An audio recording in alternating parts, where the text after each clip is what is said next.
Good afternoon, it's Reverend Joe, and today is the 19th of March, and I'm bringing to you a reading by Mark Nepo from my backyard. You can see, maybe, that we have a little unintentional pond back there, and I was hoping, that maybe a deer would pop by, because wouldn't that be cool? But I'm not too sure that will happen, so hopefully you can enjoy the sounds of my backyard and the sights while I read you this poem from Mark Nepo. It is the giving over to smallness that opens us to misery. When our view shuts down, we are up in the night, annoyed by the way our lover pulls the covers or leaves the dishes in the sink without soaking them. In actuality, misery is a moment of suffering allowed to become everything. So, when feeling miserable, we must look wider than what hurts.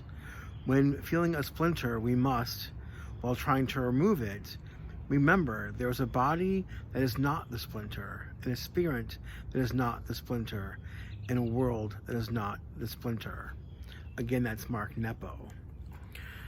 I'm bringing this to you because yesterday, in an era where we're trying to do things more digitally, where I'm trying to help run the congregation and the worship services online, my trusty computer puked.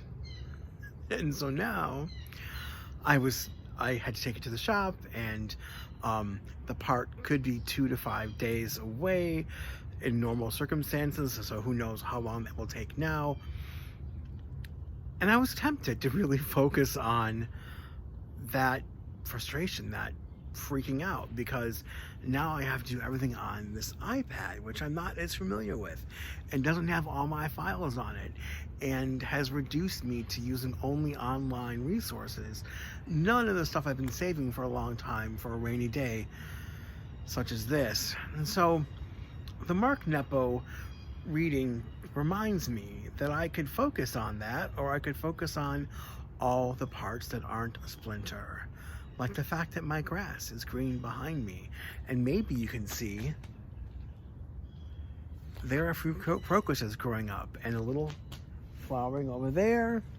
So I know that it can be easy to focus on the things that are difficult and stressful and making us struggle, and I don't mean to say that we should not be concerned about global problems or big problems, but we also, I think, are served if we once in a while dip into the well of gratitude, the well of saying, here are all the things that are good about life right now.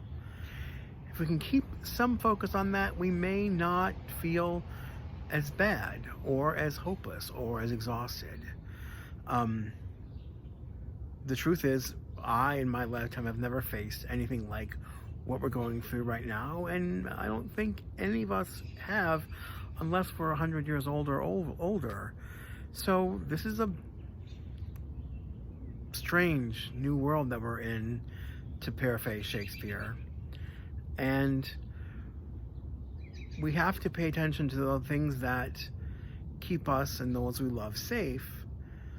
But yet, if that's all we focus on, I don't know what the quality of life will be for us in the meantime. So keep in mind that which will keep you safe. Oh, and there goes a robin.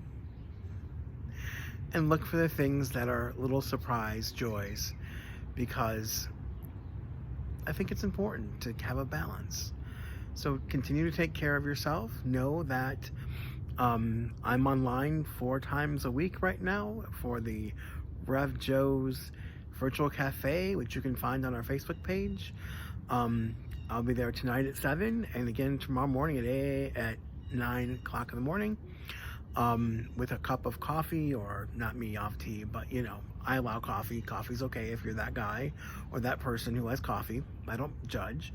Come join us. So far we've had, 7 or 8 folks join, and it's been a very lively conversation both times in the past. So if you're looking for a little connection time with your other congregants and or me, pop on by.